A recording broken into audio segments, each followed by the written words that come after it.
अस्सलाम वालेकुम स्टूडेंट, मैं हूं आपका मैथ टीचर मोहम्मद उस्मान। आज हम जो एक्सरसाइज करने जा रहे हैं बच्चों वो है 5.2। 5.2 में भी यूनियन इंटरसेक्शन ही है, लेकिन अब इसमें हमने क्या करना है कि सबसे पहले हमने आपके पास क्वेश्चन नंबर 1 का पार्ट 1 दिया गया बच्चों, यहाँ पे पार्ट 1 है इसका। तो पार्ट 1 में देखें आप कि x union y union z दिया हुआ है। सबसे पहले हम इसको हल करेंगे, देन हम इसको x के साथ यूनियन निकालेंगे। जी जी, y यूनियन z, y की वैल्यू क्या है 0 2 4 6 8 10 12 14 16 18 एंड देन 20। जी, और इसी तरह अब हमने यूनियन लगाना है, जो ऑपरेशन है यहाँ पे जी 2 3 5 7 11 13 17 19 एंड देन 23। ये आ गया आपके पास। यूनियन से मुराद होता है कि दोनों साइड्स को इकट्ठा करके लिख देना। तो देखें यहाँ पे 0 आ गया, 0 2 3 4 यहाँ से, 5 वहाँ से आ गया, 6 7 8 8 के बाद 9 है नहीं है, 8 यहाँ से लग गया, और ये 10 11 12 13 14 है हमारे पास, 15 नहीं है, 16 17 18 19 20। ये आ गया आपके पास वाई यूनियन जी। मालूम तो आपने ये करना था। अभी ये सारे को दोबारा यहाँ पे लिख लेते हैं, x यूनियन जी y यूनियन z।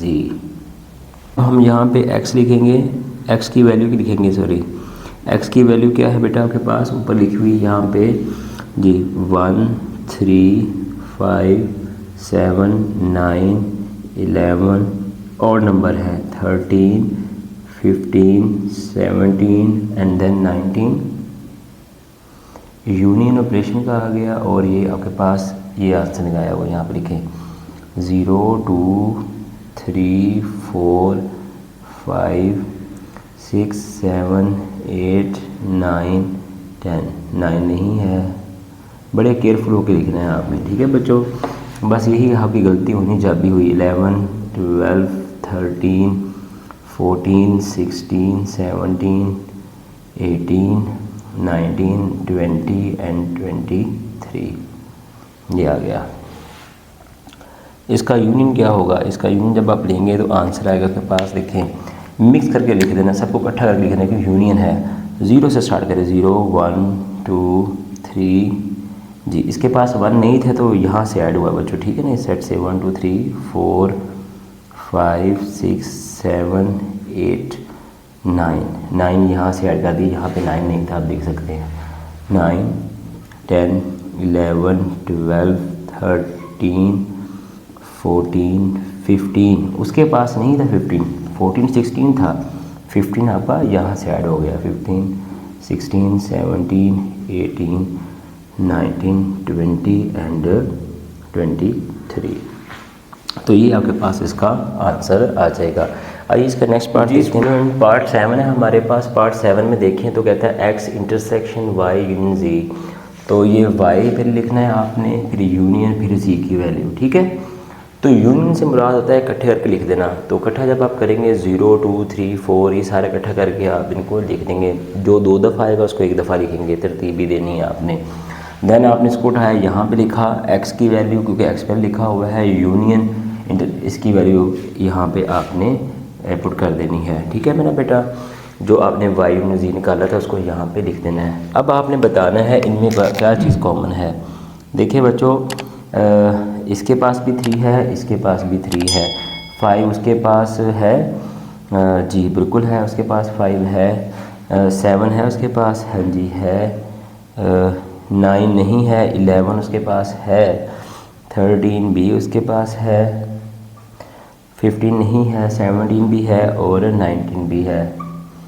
तो ये आपका आंसर होगा 3 5 7 11 13 17 एंड देन 19।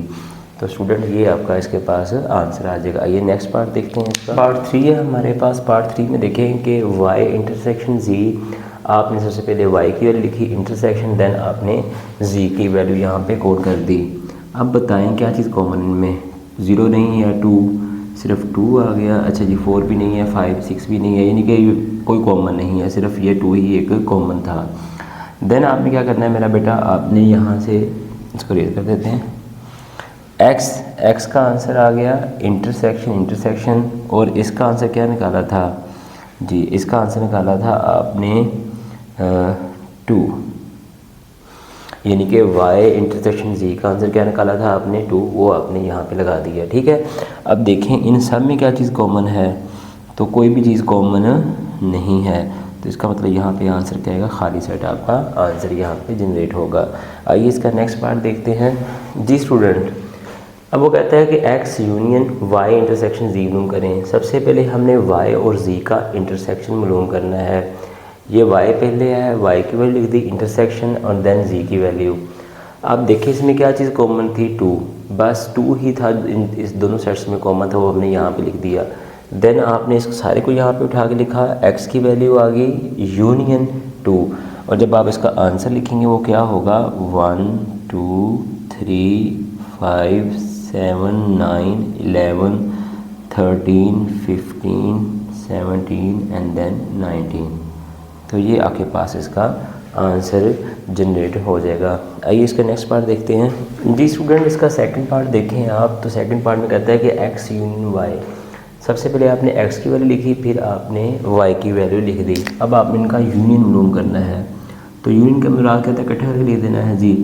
तो ये 0, ये 1 2 3 4 5 6 7 8 9 10 11 12 13 14 15 16 17 18 19 20, ये आ गया आपके पास जी।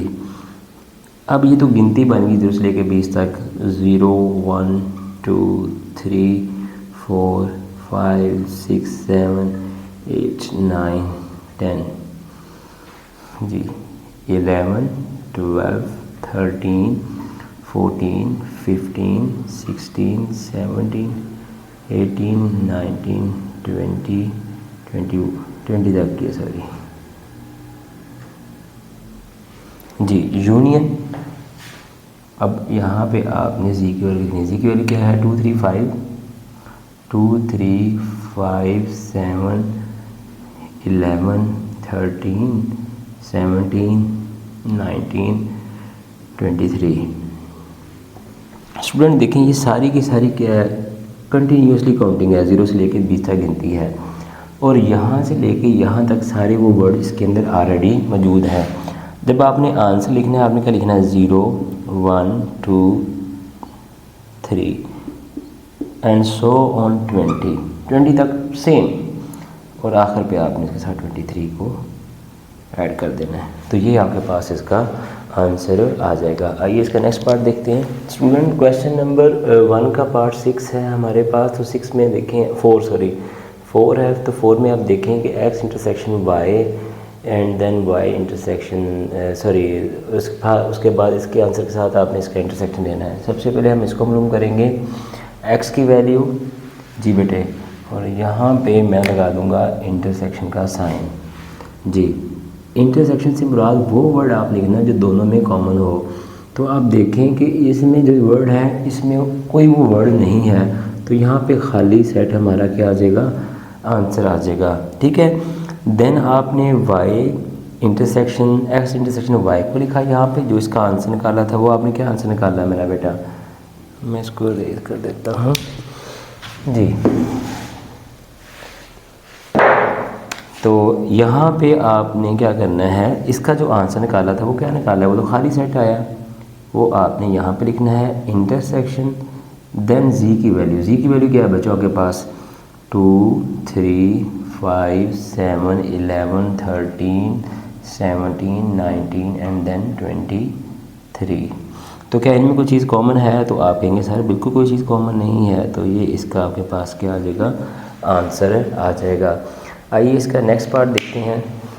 जी स्टूडेंट, क्वेश्चन नंबर 1 का पार्ट 6 है हमारे पास। तो कहता है कि सबसे पहले आप x यूनियन y है intersection y union z।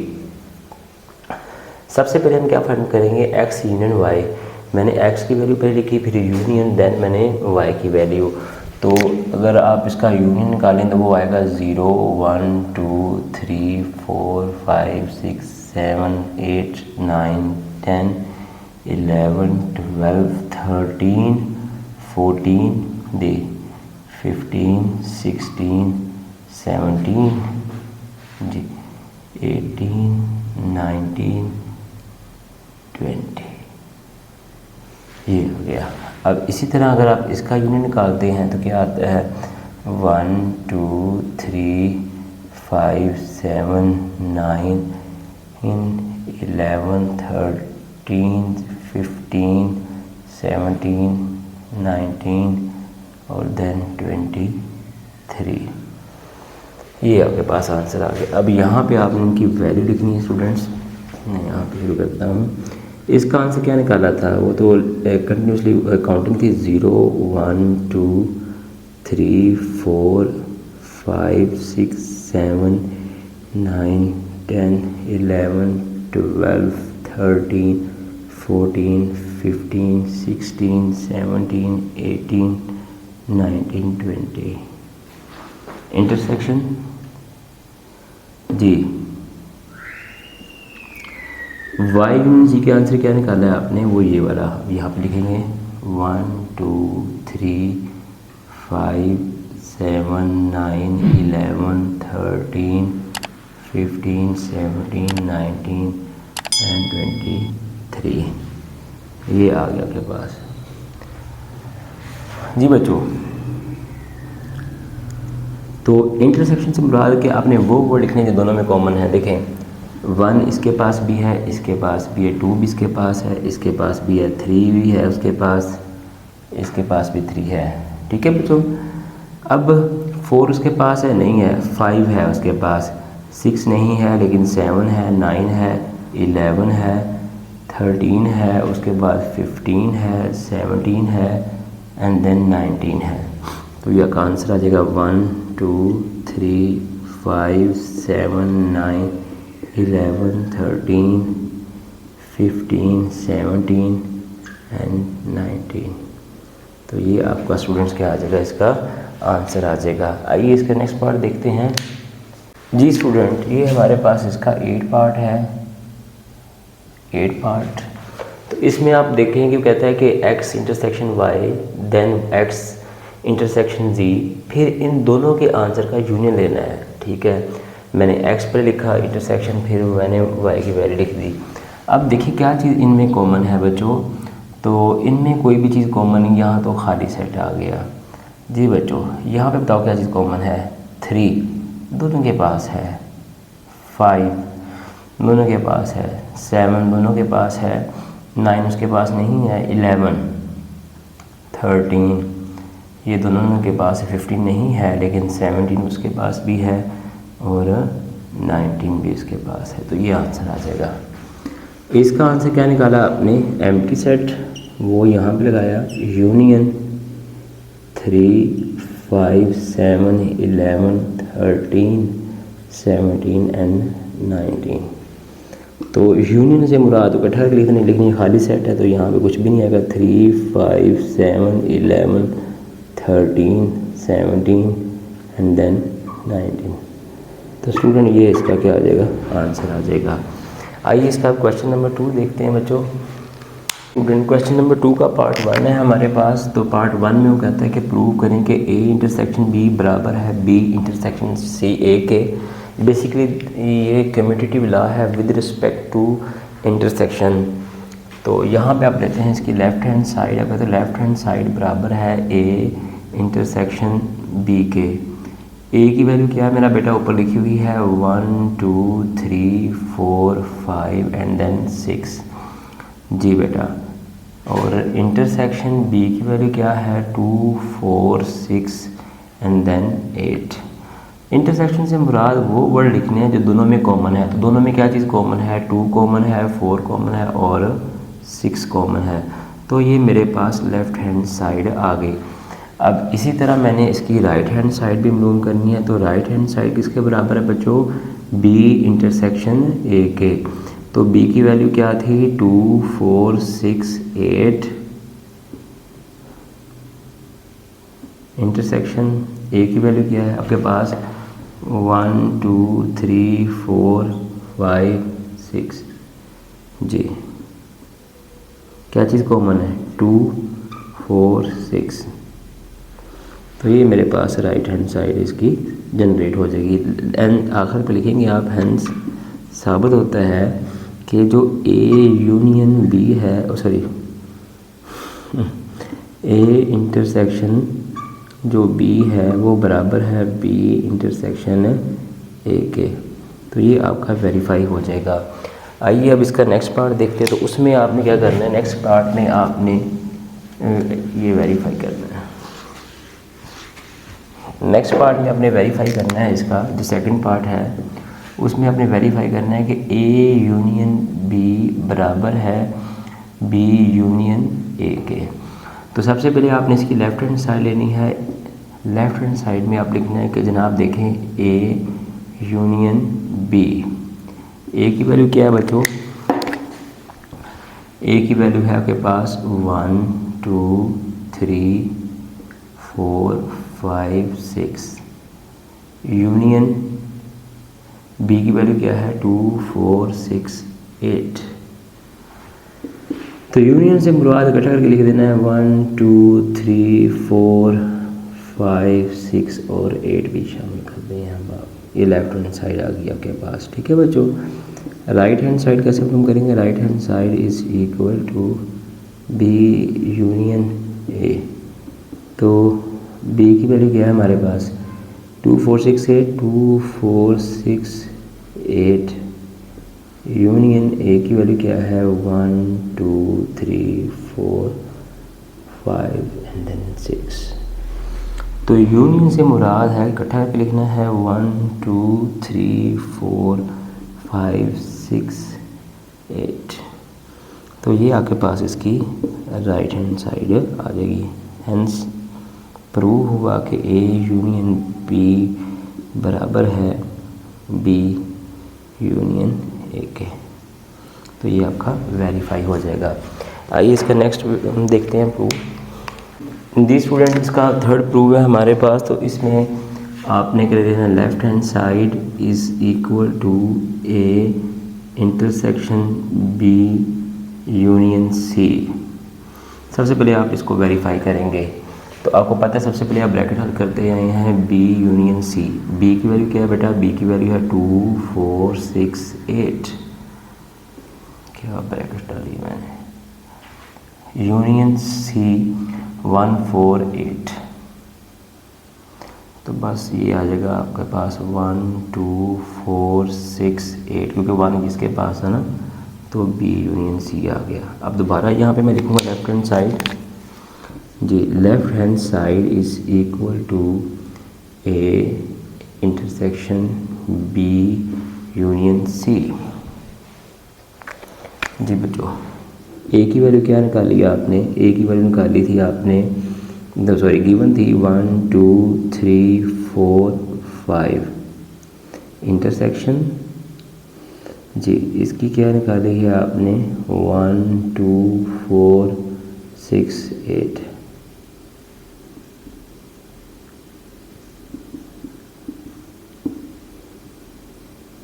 One two 4 ये आ गया आपका। अब आपने यहाँ पे राइट हैंड साइड मूव कर लें इसके सामने, या आपके पास जगह नहीं है तो आप इसके नीचे भी ये फाइंड आउट कर सकते हैं। राइट हैंड साइड किसके इक्वल है बच्चों? जी, राइट हैंड साइड इक्वल है जी A intersection B union A intersection C के। तो सबसे पहले आप A इंटरसेक्शन B मालूम करेंगे। A की वैल्यू क्या थी? 1 2 3 4 5 इंटरसेक्शन बी की वैल्यू क्या थी 2 4 6 8 जी 2 4 2 और 4 सिर्फ यही दो कॉमन थे जो इन दोनों के पास मौजूद थे, तो मैंने 2 4 यहाँ पे A intersection B find out कर दिया। अब आप क्या फाइंड आउट करेंगे, अब आप फाइंड आउट करेंगे ए इंटरसेक्शन सी। ए की वैल्यू वही 1 2 3 4 एंड देन 5। इंटरसेक्शन सी की वैल्यू क्या है जी आपके पास 1 4 8 1 4। यहाँ पे आपके पास जो कॉमन नंबर थे वो 1 और 4 था, 8 नहीं था। ठीक है, अब आप दोबारा यहाँ पे लिखें right hand side is equal to G क्या थी राइट हैंड साइड आपके पास इक्वल, यहाँ पर मैं लिख दूँ A intersection B union A intersection C. इसका क्या आंसर निकाला आपने, इसका आंसर निकाला आपने 2 4 यूनियन और इसका निकाला 1 4। तो राइट हैंड साइड का आंसर क्या निकला है बच्चों, तो आप कहेंगे हमारा जो आंसर निकला है वो है 1 2 4, दो दफ़ा एक दफ़ा लिखेंगे 1 2 4।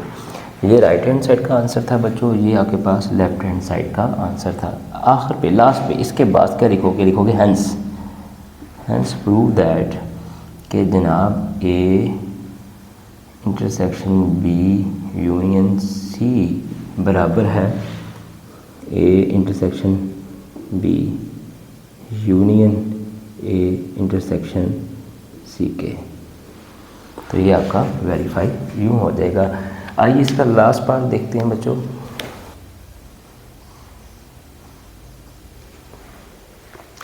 स्टूडेंट्स क्वेश्चन नंबर 2 का पार्ट 4 है हमारे पास। पार्ट 4 में आप देखें बिल्कुल पार्ट 3 के ऑपोजिट कर दिया है, यहाँ पे यूनियन कर दिया है। कहता है कि ये वाली साइड बराबर है इस साइड के, प्रूव करें आप। ठीक है, सबसे पहले आप बी इंटरसेक्शन आपने लेफ्ट हैंड साइड ले ली, ये वाली बी इंटरसेक्शन सी मूव करेंगे, बी की वैल्यू इंटरसेक्शन और ये सी की वैल्यू।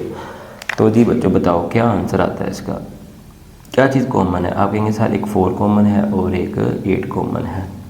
कि लेफ्ट हैंड साइड ये उठा के सारी यहाँ पे लिखी, ए की वैल्यू यूनियन और ये मेरे पास बी इंटरसेक्शन सी की वैल्यू जो कि आई है 4 और 8। अब इनका आंसर निकालने मेरा बेटा क्या आएगा 1 2 3 4 5 एंड देन 8। तो आपके पास ये इसका आंसर आ जाएगा। आइए इसकी राइट हैंड साइड पे आपने कहा कि ये राइट हैंड साइड है, इसको यहाँ पे लिखा। सबसे पहले आप ए यूनियन बी मूव करेंगे, ए की वैल्यू यूनियन बी की वैल्यू। ए की वैल्यू क्या है आपके पास 1 2 3 4 5 6 8 जी बेटा। और इसी तरह आपने ए यूनियन सी मूव करना है, ए की वैल्यू यूनियन सी की वैल्यू लिखी हुई है तो इकट्ठा कर दें यहाँ पे 1 2 3 4 5 और 8 जी। ए यूनियन बी की वैल्यू क्या निकाली थी आपने, ये वाली वो लिखें यहाँ पे क्या थी 1 2 3 4 5 6 8 जी बच्चों। इंटरसेक्शन ए यूनियन सी का आंसर क्या निकाला था, ये वाला लिखे 1 2 3 4 5 और देन 8 ये आ गया।